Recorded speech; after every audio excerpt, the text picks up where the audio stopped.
Hello there. Hey, I'm Willard Scott. Thousands of years ago, a very wise man said that to everything there is a season. And even though our modern day life sometimes gets pretty hectic, underneath it all, that's still true. And over the years, I've marked the changing of the seasons with my old friend, the Old Farmer's Almanac. And I'm not alone in that custom. It's something that millions of other people in the United States and Canada do too. In fact, people like us have been using the Almanac for almost 200 years. The Old Farmer's Almanac Video, Volume 1, hosted by Willard Scott, featuring Roger Welsh, and special guest star Jonathan Winters. Volume 1 contains casting, tackle, and fishing tips with Bud Levitt, Maude Frickert with her very special pet vegetables, learning how to pickle with Andrea Chessman, how to make use of your household trash with Roger Welsh, saving money when you grocery shop with Stu Leonard Sr., how the Old Farmer's Almanac predicts the weather, gardening tips and gardening by the moon, how to use the astronomical tables with Dr. George Greenstein, and a whole lot more.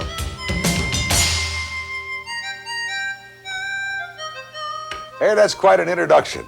But then the Almanac is quite an institution.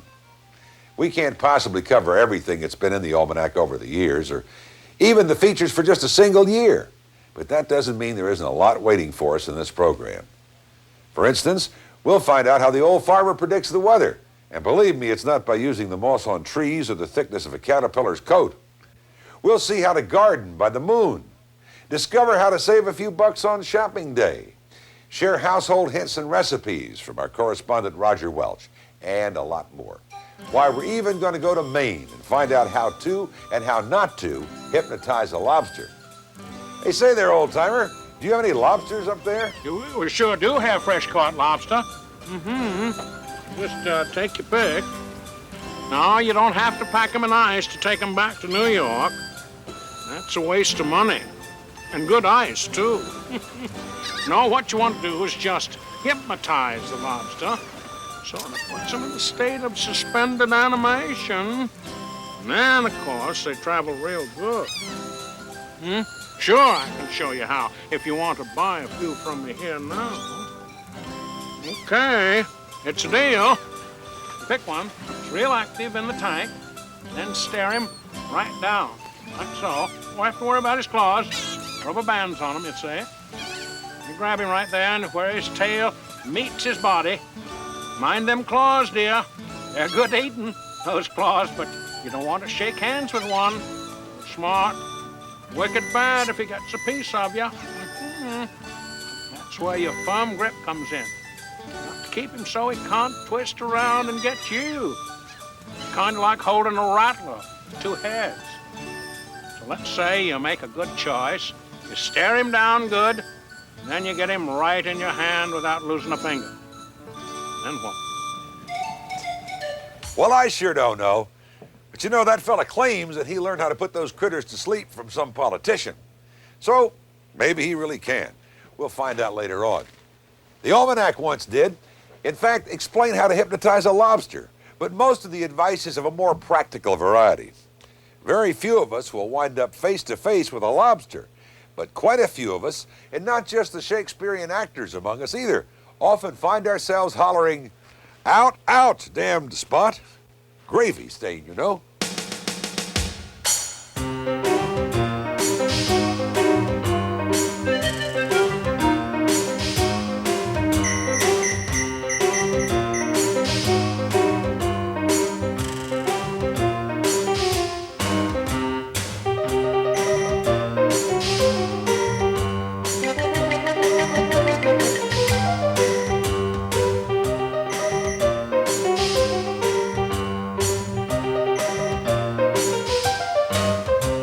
In many ways, the Almanac's like an old friend. Actually, it's more like a bunch of old friends who get together every year. And as I'm sure you know, in every bunch of old friends, there's usually one who sees things, well, just a little differently than the rest of us. In the Almanac, That's Don Bosque's job. Now, one look at his cartoons, and you'll know exactly what I mean.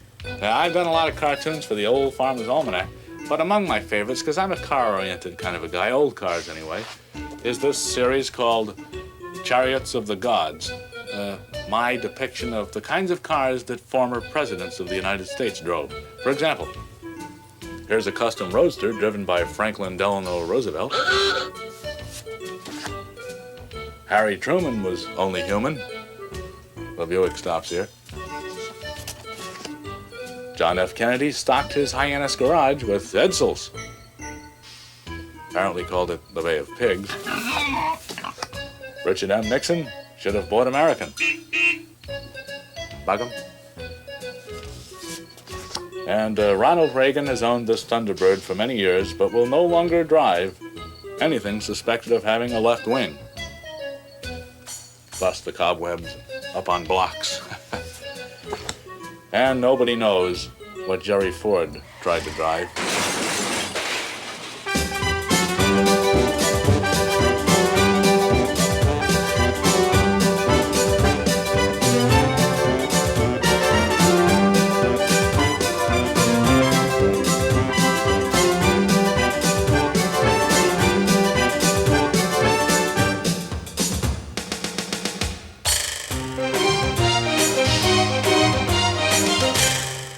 There's sure a lot of interesting things in those graveyards.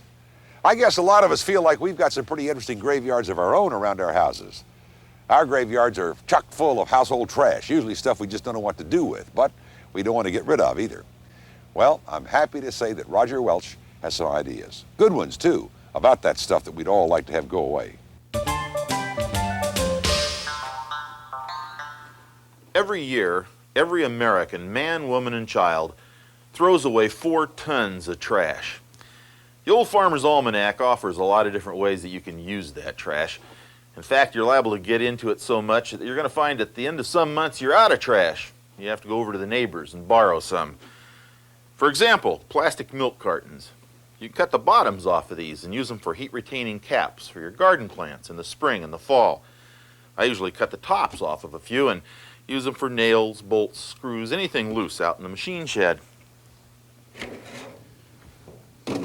Eggshells. A bath of eggshells and vinegar will take the spots off of glassware, china. Coffee grounds. You can dry coffee grounds in a warm oven, sprinkle it on the litter box to remove odors. I always like to throw a little bit of that out on my fishing worm bed out here behind the shed. Keeps the worms awake when I go night fishing. Banana peels. You can puree banana peels and use the juice to polish silverware.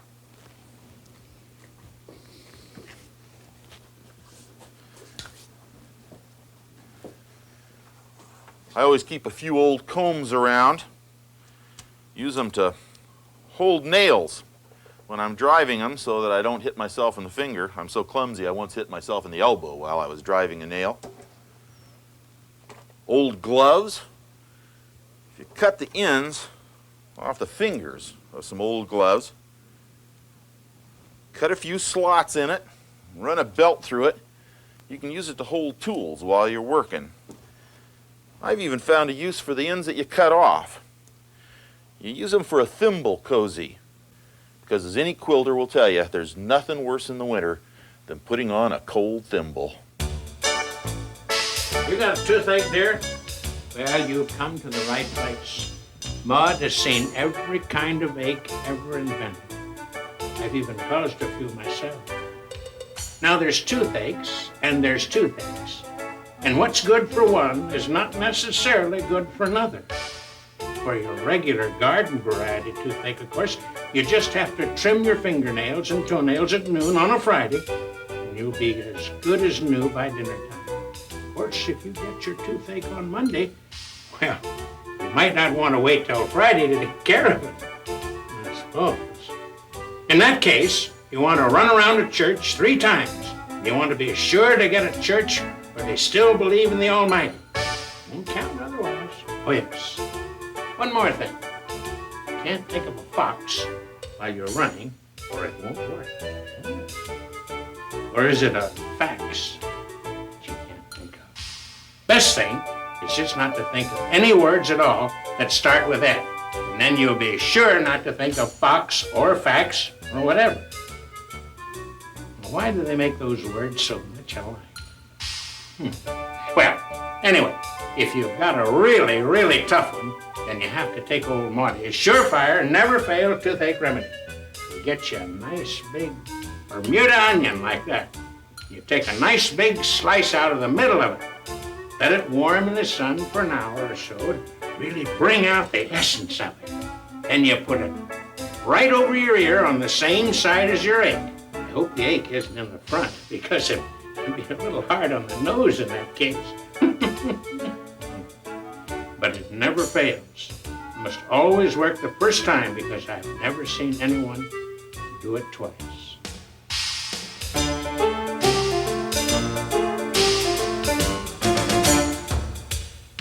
My favorite pleasantries are buried on the right-hand side of the Almanac's calendar pages.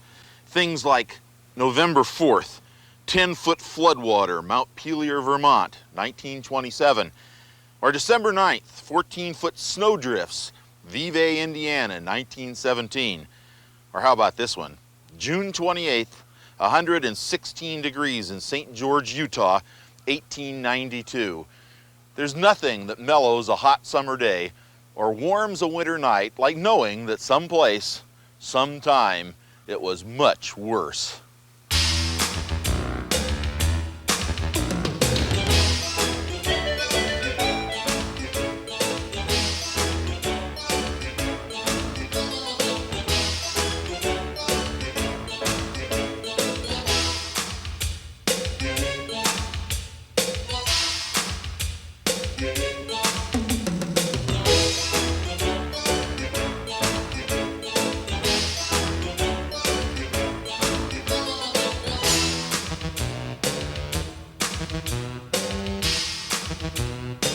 You know, even with all the features and all the history and all the tradition, I still sometimes wonder how the Old Farmer's Almanac has survived for almost 200 years to become the most widely read almanac in the United States and Canada, while literally hundreds of others have come and gone. Now, what's the secret? This is the Old Farmer's Almanac, the same publication that Abraham Lincoln used in the murder trial, the same publication that George Washington read, so forth. So we have to strike the balance between sort of the old feeling to it, but brand new information. We also have to strike a balance between serious, meaningful information to do with astronomy, to do with the sun, so forth, useful information to do with food, saving money, gardening, and wacky information. One of my favorites recently was, how to hypnotize a chicken, that type of thing. So it's got to be a balance, and that's what we're trying to get all the time. The balance that is such an essential part of the Almanac's success is not the work of any one person. Instead, the whole Almanac staff gathers together to brainstorm over a year before the new edition will hit the newsstands. It is here that the pieces that will make up the next Almanac are chosen. For years after the westward movement had either changed to railroads or something, you could see the deep grooves in the prairie where all the I think they're still there in some places. I think I remember seeing pictures of That's a romantic kind of idea. It is. I would love to do a piece on things you didn't know about William Henry Harrison, the guy who was only president for a month. It could just be like a one-page thing, like we've seen before. Odd facts about William Henry Harrison, the nation's briefest president. It could be that there would really be records like from the White House on exactly what he did do during each of his 30 days as president. That's right. Might be quite a bit. Much could he The accomplish wit and in 30 wisdom of days? William Henry Harrison, a very slender volume.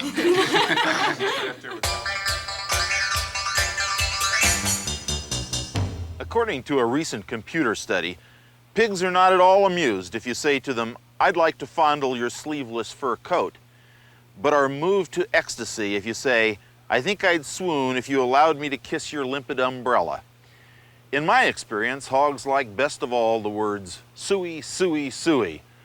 As Mark Twain said, what I like about science is the immense amount of return you get for such a small investment of fact.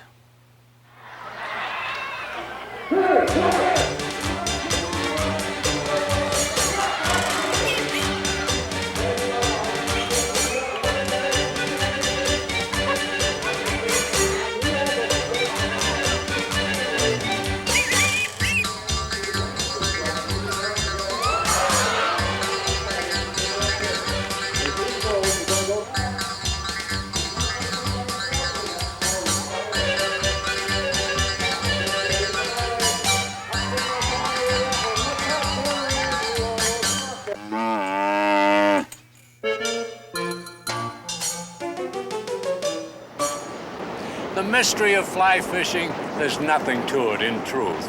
All you need is balanced equipment. Make absolutely certain that your line fits the rod. Now, you can practice on your front lawn. You can go to the nearby schoolyard. You can go possibly onto a fairway at a golf course, anywhere where the grass is clipped clean. You don't even need a hook at the end of the line and leader. You can practice by simply throwing the line out there. I have a system that I call 1, 2, 3. You merely pick up your line, you allow the line to lay back there flat, and you never hurry it, remembering always that the tip of your rod is exactly where that line is going and where that fly or that minnow or that angleworm is going to end up in the water. And then you pick the line up very briskly and hold it 1, 2, 3. 1, 2, 3. Pick it off the water, let it sit back there level with the earth, parallel to the earth, and come forward. And another little tip. Don't ever forget the possibility of using a golf club on your casting hand. Why? Many times you can avoid cuts, quick hooks, fins on fish, or possibly knots. And secondly, it's a firm grip on the cock grip of the handle. One of the joys of being a fisherman, and if you're really smitten by the bug, you think in terms of fooling with your tackle. A couple of tricks with this. You know, you use a reel like this. Say you use it in salt water. Well, I learned years ago a little trick that if you just put this in the dishwasher, run it through a regular cycle, let it dry off, a little dab of oil, drop it in there, and it's just like the day that you first started to use it. A little trick, too, when it comes to taking care of your rods. All you need to do is put them in the shower with you. You got to take that shower after coming off salt water, soap and water, dry them off, and they're just exactly in the condition that the first time you took them off the store shelf to use. It's the end of the day now, and you got to think in terms of going home. That's always difficult. Two things to remember. One, you use the staff to get out of the water. Secondly, you carry your rod in the proper manner. You don't carry it with the tip ahead of you. You carry it in this position, so it's always behind you. In the event that you fall, you're not going to break your rod. Fishing is a great sport. It's a family pastime, something that can be done by every member of the family. You get those possum fish out where you are? We got them here. They're the toughest, meanest fish that ever was. I don't care what anybody else says. They're so hard to catch and nobody ever landed one, except in my pappy.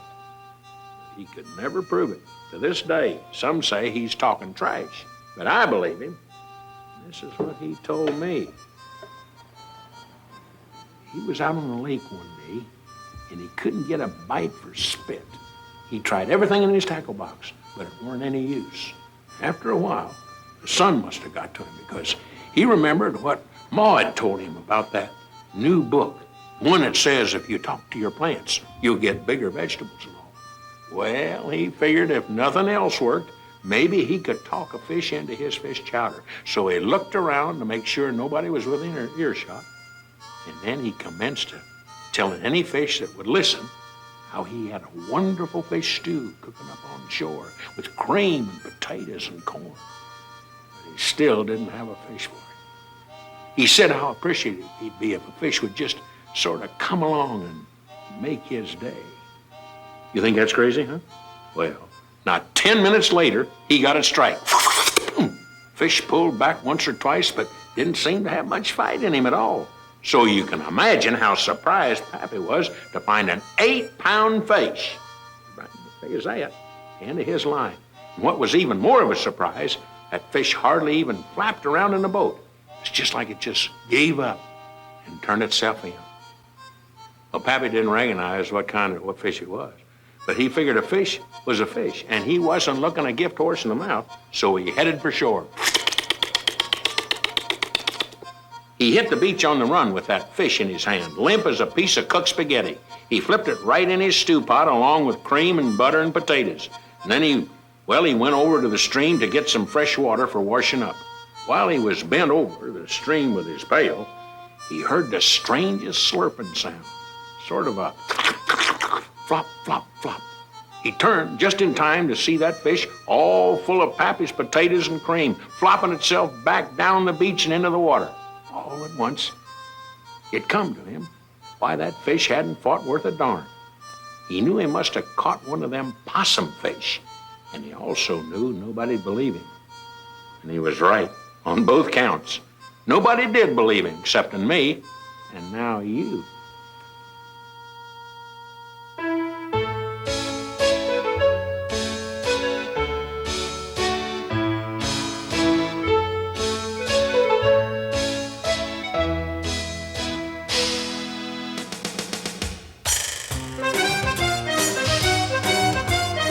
Remember what Judd Hale said back at the beginning of the show?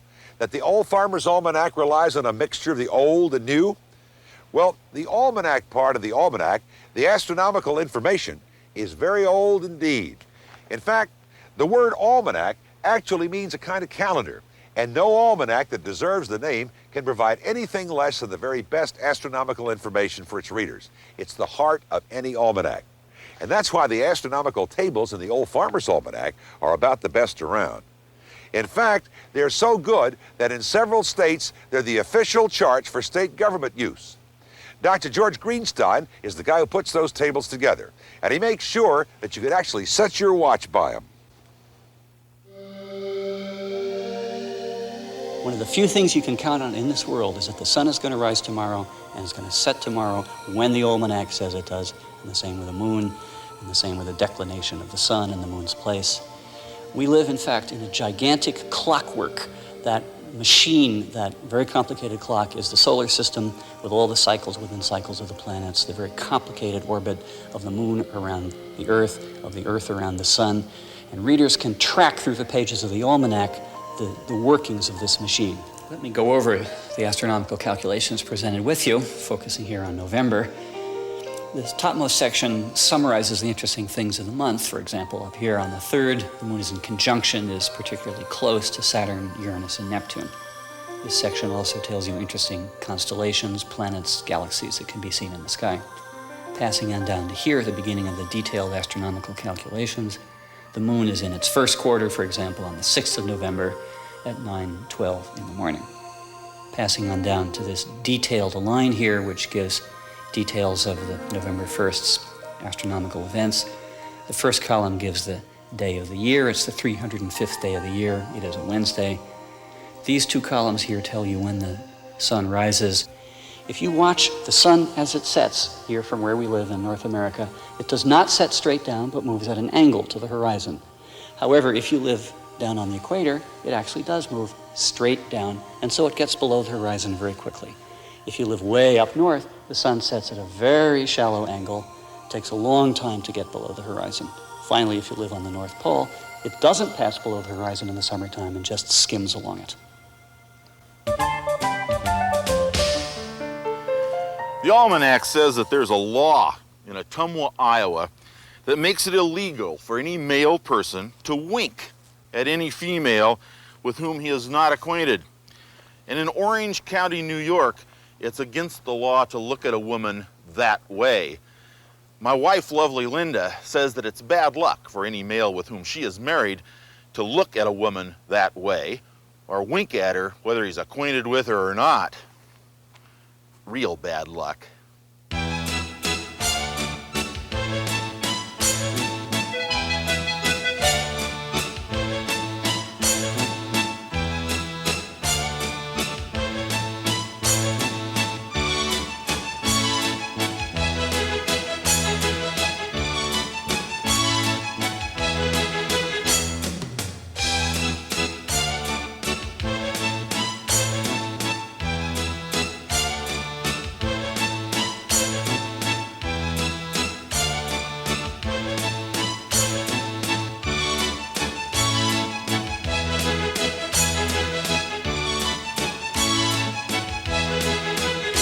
In New England, we have many whale watch ships that go out. These big ships with scores of people on board pay $25 a pop, I guess, to watch whales. But it occurred to me that not everybody can afford that, or maybe doesn't want to pay that much. So that's why we have Budget Whale Watch of Block Island Incorporated. Here you go. You're getting very sleepy. Very sleepy. Yeah, sure. Come on now. Take a look at the watch there. Go on and... You're getting very sleep. Well, that might work on people, but look at that lobster. He's as game as ever. Now, why this wrong way matters is that if you try to hypnotize people and it doesn't work, you just look foolish. For the lobster, if it doesn't work, you look foolish, all right? But you lost your dinner and maybe a finger or two in the bargain. If you're having trouble with squirrels in your bird feeder, simply string a bunch of spools on a wire and hang the bird feeder from that. The squirrels will step onto the spools rotate, and the squirrel falls to the ground. And the next time you hang out your laundry, don't be surprised to find a bunch of acorns in your underwear.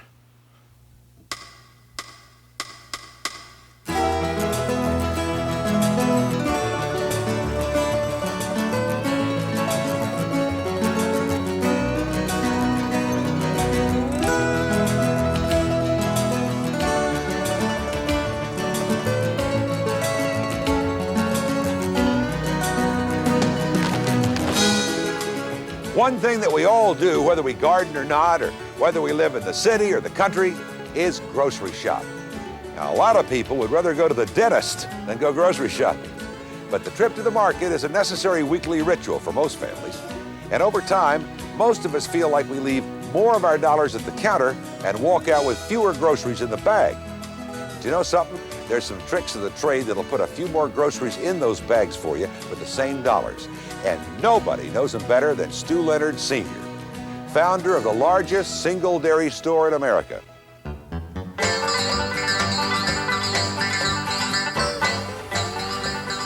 Believe it or not, every year over 5 million shoppers come to our store. Every one of them are looking for the same thing, to save money on food shopping. There are a few helpful hints that I might be able to share with you that'll make your food dollar go further. Come on, let's go in the store and I'll show you.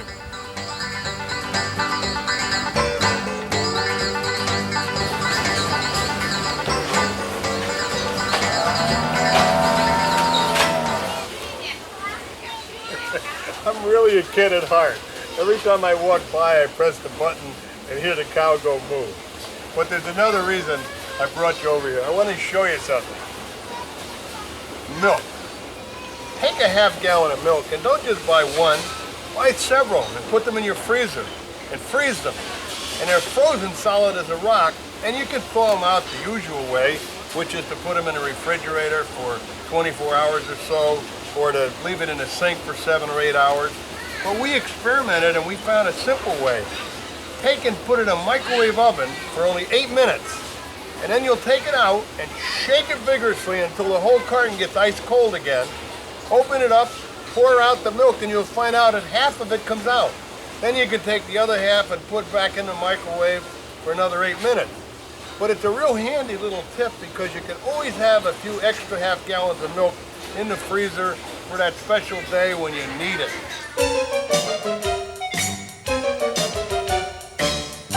Take this broccoli. It's 69 cents. In a couple of months, it might be $1.69. The trick is, now it's in season. So if you take the broccoli and blanch it, and blanching is nothing more than putting it in boiling water for 30 seconds, and then putting it in an airtight container. Put it in your freezer. And in 2 or 3 months, when the price gets up to $1.69, you can open your freezer and you'll have this broccoli just as good as the day you put it in there. And the nice thing about it, you know, blanching works for any vegetable.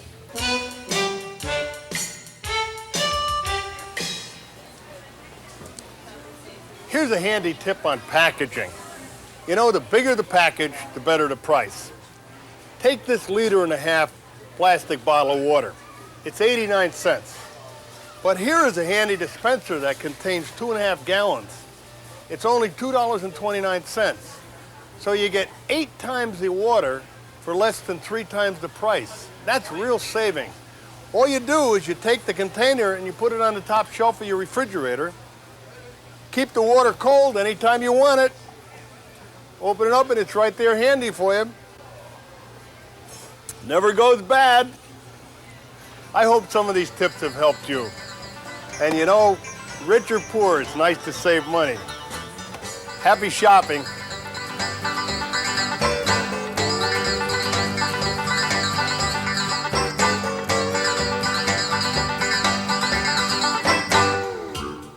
Vegetables. They make wonderful pets, don't you think? They're wonderful company. They never run away. And when one passes on to the great compost heap in the sky, why, you can just go down to the ASPVA shelter, and that's the American Society for Pet Vegetable Admirers, and get another one. They're so clean, too. None of those messy litter boxes that cats have or those diapers you have to put on chimps. I like them best when they're babies. And they get bigger, they can get so vain. You see what I mean? Look at these two, Charlie and Zach. Charlie is the cucumber, of course, and when you listen to them going about who's the biggest and who's the roundest and how many inches they are, my word, shame on you. Just pretend you don't notice them and they'll stop. Now, over here is Clarice. She's a carrot. You can tell from that hairdo. In my day, we didn't have any of these spike haircuts or whatever they call them, but Clarice has to be so fashionable. I remember when she was a baby, and I saved her from being eaten by a gourmet. Now look at them. Well, just like children, you know. Break your heart if you let them. It's just so hard to know if you're doing the right thing. Now, Sidney here is completely different. He's the kind of vegetable that makes it all worthwhile.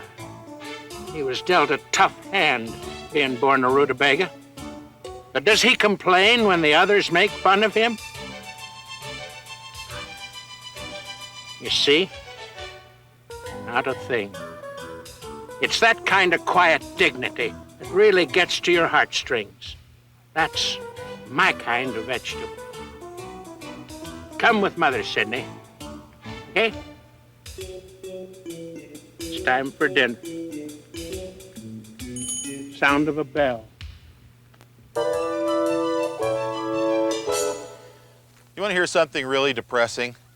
To work off the calories in one medium-sized apple, you'd have to walk briskly for 15 minutes.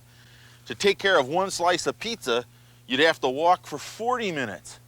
And to wear off a 4-ounce hamburger, you'd have to hike for a total of 73 minutes. That means if I started walking right now, I'd be on Social Security before I worked off last night's supper. I'd be just this side of Los Angeles, and I would have worn out 18 pair of shoes.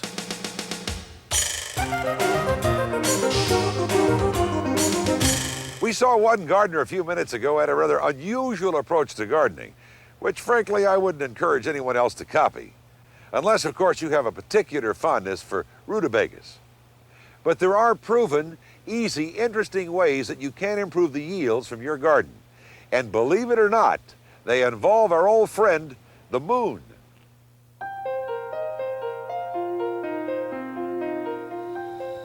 The moon, as it goes through the signs of the zodiac, passes through each one, and each one has a certain characteristic. We all know these 4 elements: earth, air, water, fire. So each one of the signs of the zodiac has these qualities, and we've found out through extensive experimentation that a water sign, for instance, enhances the leafy growth of a plant. Or a fire sign for corn, you would plant corn under a fire sign, and it enhances the fruiting aspects of a plant. Or a root plant in an earth sign, and flowers in an air sign. When you put that much energy into not only digging up a garden and planting, if you do it at the wrong time, you can lose the whole crop, and therefore it is not energy efficient. If we take this carrot If it had been planted under an air sign, which is a flower sign, you would have had a carrot that bolted right up to a flower and not produced any marketable root. Whereas if you till the soil, sow the seed under an earth sign and cultivate it and do all your other operations under the same rhythm, you'll get a carrot that looks like this. That's a nicely shaped carrot, beautiful color, will keep well. We took the old adage from the Farmer's Almanac, planting with the new moon, picking with the full. And what we found with the group that was planted with the new moon and picked with the full, we found they were 25% heavier in weight than those that weren't. Now this suggested to us that the observations of using astrology worked. And that's why they had been in existence for so many years. And farmers do use the Farmer's Almanac as their Bible. This research comes out of the biodynamic approach to farming, which is using compost and preparing the compost with special preparations and using some sprays on the plants and the soil. And we do all this also within these rhythms to get these results. These practices allow the cosmos to penetrate into earthly substance and influence the growth of these plants.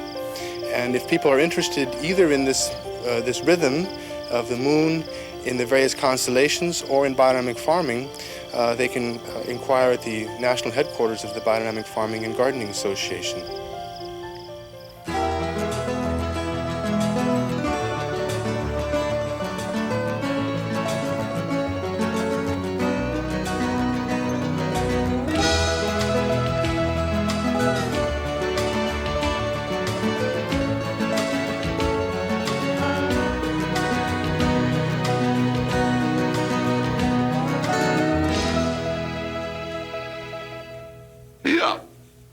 Hiccups? Don't worry about a thing. I've seen more cases of hiccups than you can shake a stick at. No, don't shake a stick. That won't work. What you want to do is spin on a rock, then turn it over. Of course, if you have a severe case, well, that's different. Then you have to stand on your head and drink a glass of water while holding your breath. Might be a little hard to get the hang of it at first, especially if you tend to have a large nose. It's a little tricky getting the glass up to your lips. You can also try holding your left elbow for 7 minutes, not 6 or 8. It's got to be 7. Or if it's a particularly tough case you've got, you can combine those two remedies. Drink a glass of water standing on your head while you hold your elbow at the same time. That almost always works. You can probably see why. As a last resort, and it really is a last resort, take a metal wastebasket. These modern plastic ones just won't do. They just don't resonate properly.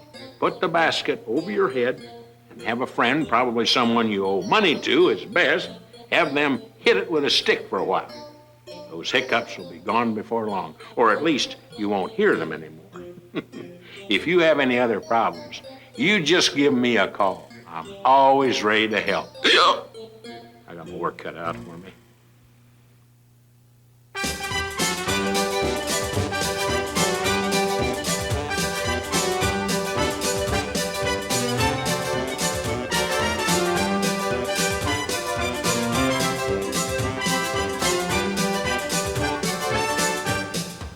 Did you ever notice a lot of people claim to be good cooks, but you never get to taste any of the stuff they brag about? In fact, you never even get to see the recipes. Sort of makes you wonder, doesn't it? Am I talking about somebody you know? Well, one man can back up what he says when it comes to cooking, and that's our correspondent, Roger Welch.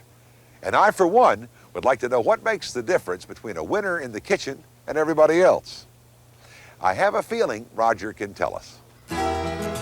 We spend more time in the kitchen than in any other room of the house, except for my daughter Joyce, who spent most of her teenage years in the bathroom.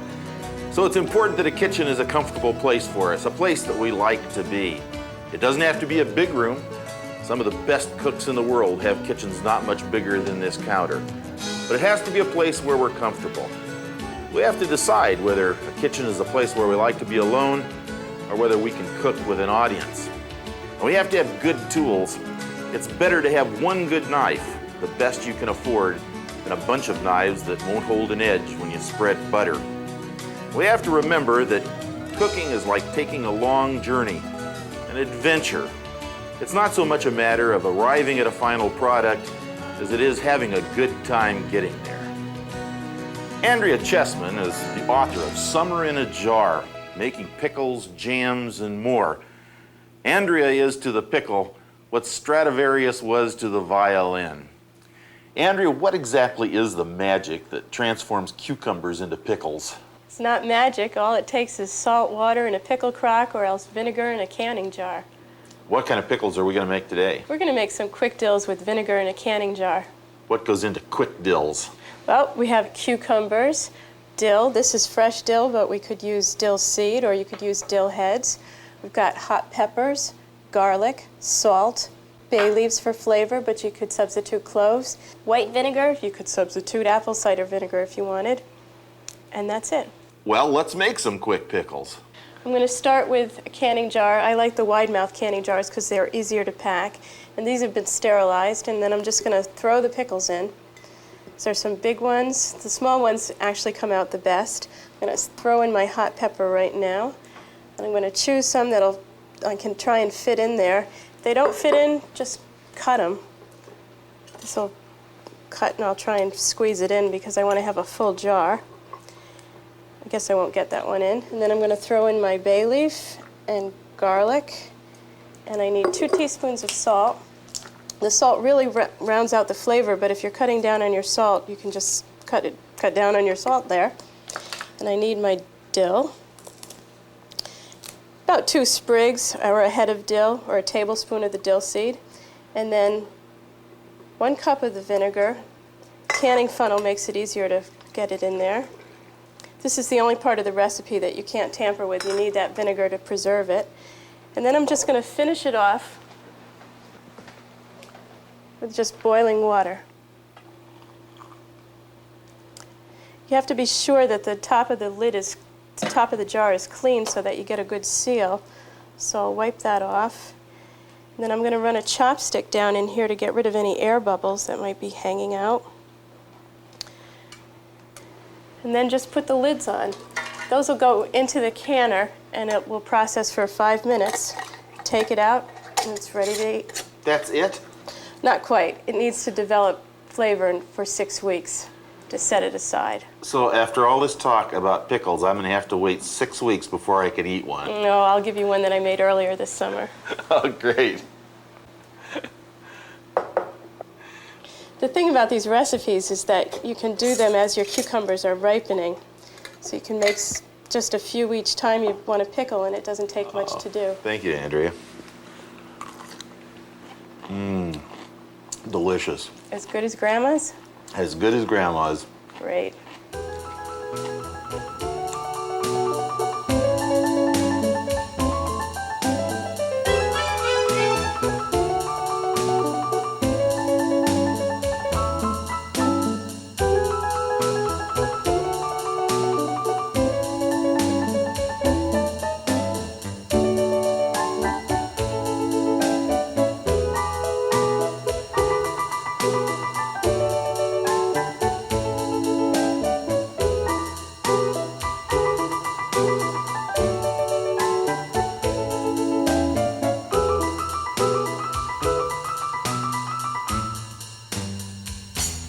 I'm a New England cartoonist, and you know, maybe you can take the New England cartoonist out of New England, but I don't think you can take the New England out of the cartoonist.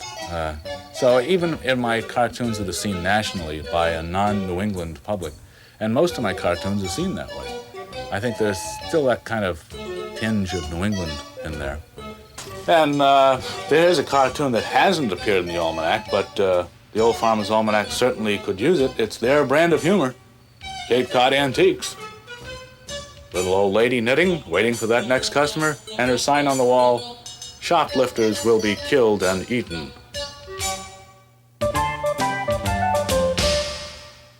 An outfit called Priority Management Pittsburgh says that in the course of a lifetime, the average American spends 1 year looking for lost objects.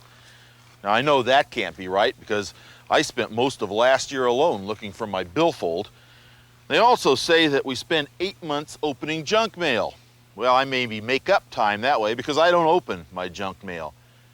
What they don't tell us is how many months of our lives we spend reading articles about how we spend the months of our lives.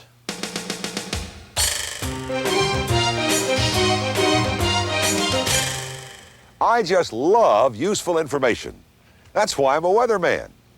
Anyway, in the weather predicting trade, us weather persons are always wondering how the old farmer manages to predict the 3 o'clock weather a year or more ahead of time, when I'm happy to get the next 2 days straight. Well, now I don't have to wonder anymore, and neither do you.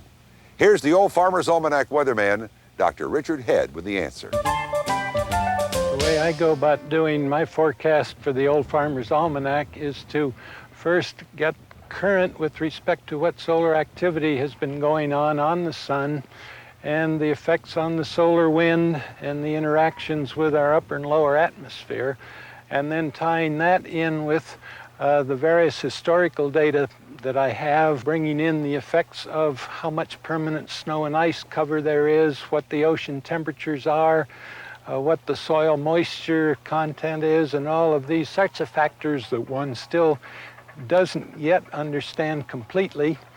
I think the best way for a reader of the Almanac to use the prediction is to look on it as a general outlook as to what they might expect at a particular locale as far as temperatures are concerned, as far as whether major storms might be expected or not, but not pinning it down to a specific date. We get letters from all over the country, in fact, people commenting how well we've done. We've missed badly on a number of occasions too, but I think on the whole that they're quite satisfied with the Almanac, although we do, as I say, not get anywhere near 190% all of the time.